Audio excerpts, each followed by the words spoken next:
Great, the great holy HaBayt. It's unbelievable. We're here. It's another beautiful day.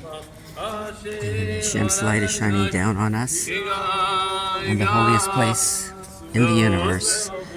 And we're striving that soon in our day, the temple will be built right there.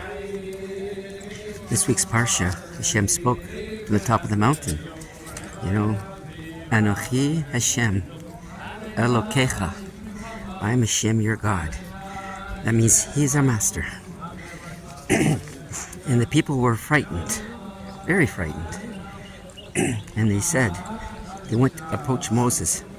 They said, you should approach and hear everything that he says, Hashem our God, and you should speak to us everything that he will speak, Hashem our God, to you. They couldn't bear to hear his voice, so they asked Moses. And they told Moses that, everything that Hashem tells you, we will do, we will hear. And this was fine with God. He understood that the frailty of human beings, they can't bear to hear his voice as it was from the top of the mountain. And Hashem said, okay. And quite amazing.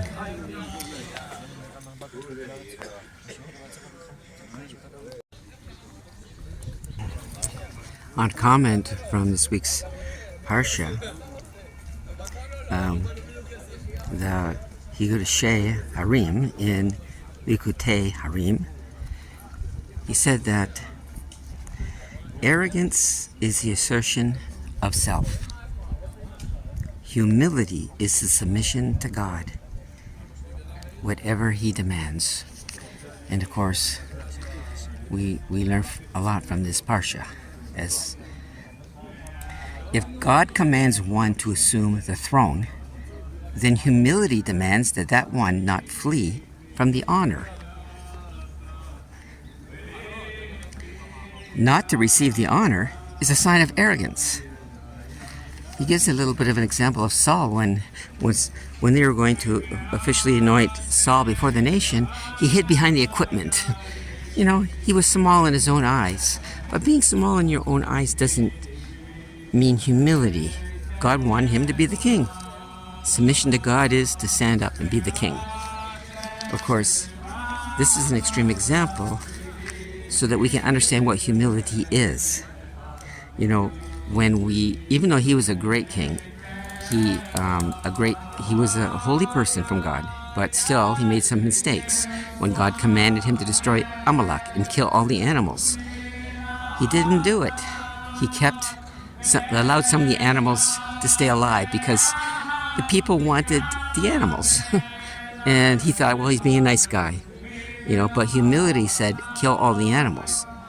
The sages say those animals were actually used for impure purposes. The people said we can use them for sacrifices. But the truth is, although they appeared to have no blemish, they were blemished and are unacceptable to God. And this is why God's anger. When Korach wanted to challenge Moses, what happened in the end?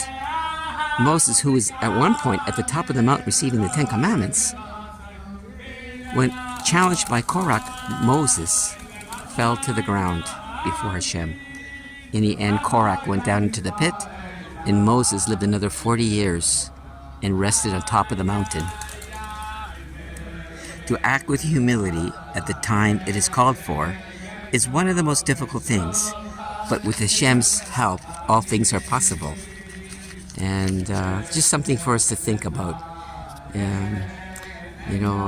Submitting to the Torah is it's a humbling thing.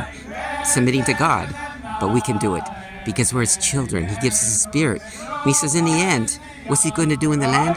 I'll put my Spirit within you, and you will keep my commandments and do them. So in the end, we're going to receive the help from God. And may Hashem bless you in everything and help you in your lives in everything. All the best.